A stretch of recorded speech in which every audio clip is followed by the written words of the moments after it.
Our final witness on this panel is the Honorable Mark Phillips, Commissioner of Iron Range Resources and Rehabilitation Board of Minnesota.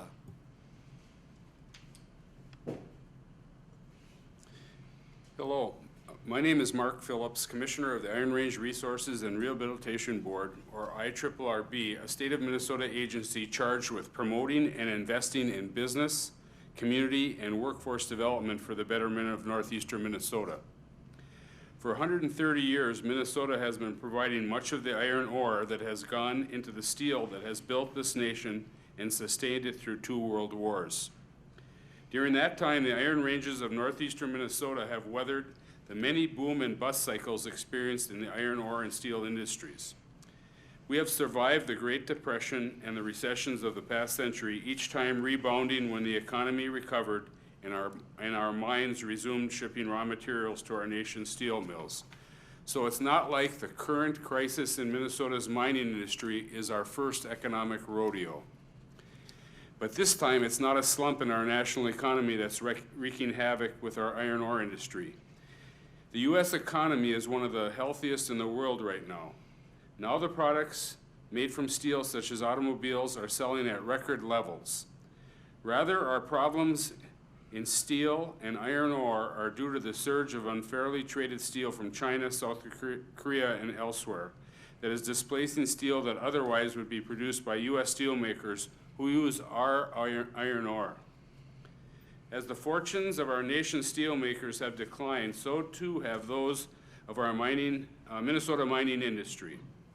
As the imports surged, our Minnesota mines started dropping like flies. Since the first quarter of 2015, 7 of our 11 Minnesota iron ore facilities have been idled from one end of the Mesabi Range to the other. And of course, when the plants shut down, the miners go home. The latest figures show that nearly half of the roughly 4,500 Minnesota iron miners have been terminated or laid off. Nearly 7,000 mining-related layoffs, including suppliers and vendors who serve the mines. Because each mining job supports a minimum of 1.8 jobs in the companies that provide goods or services to the mines, not to mention the cascading impact felt by the rest of the regional economy. The bottom line is 30% of our northeastern Minnesota economy is directly or indirectly tied to mining. And when the plants are idled, taconite tonnage goes down, the resulting in a corresponding decrease in taxes and mineral royalties paid by the iron mining industry. In 2014, Minnesota mines produced 39.8 million tons of iron ore. Production fell to 32.7 million tons in 15, and depending on what happens in the last 3 quarters of the year, we could see Minnesota production slip below under 30 million tons in 2016. Taconite production taxes are assessed in lieu of real estate taxes in the area mines. Roughly $2.63 is paid on each ton of product produced annually, and taxable tonnage is calculated as the average of tons produced in a given year and the prior 2 years. The formula is structured this way to soften the impact of fluctuation in the mining industries on the revenues to the Iron Range cities, towns, counties, school districts, and the IRRB.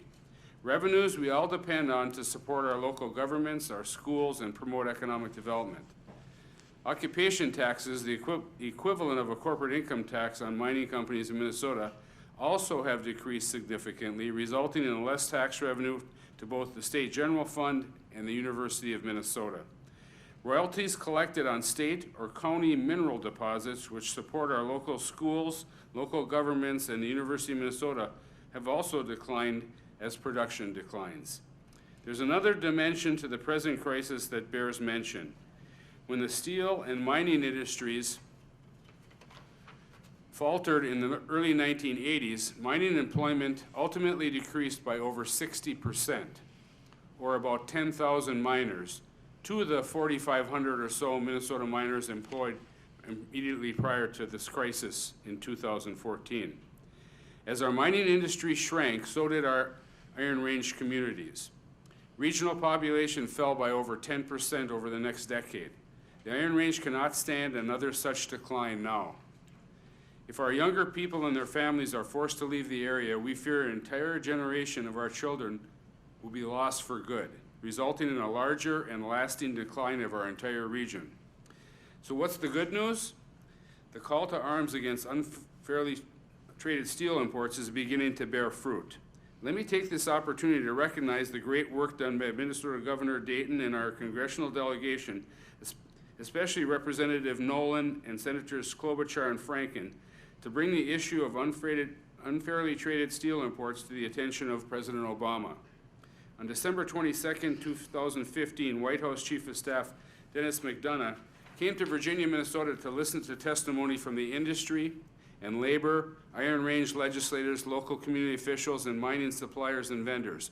Mr. McDonough took the information and input back to the President, and we believe it was a major factor in obtaining the administration's support of the trade enforcement actions taken to date, which are just beginning to show positive results in the marketplace. Recently, Cliffs Natural Resources has announced that it intends to resume production at its North Shore mine in mid-May of 2016, which will result in the callback of 540 workers.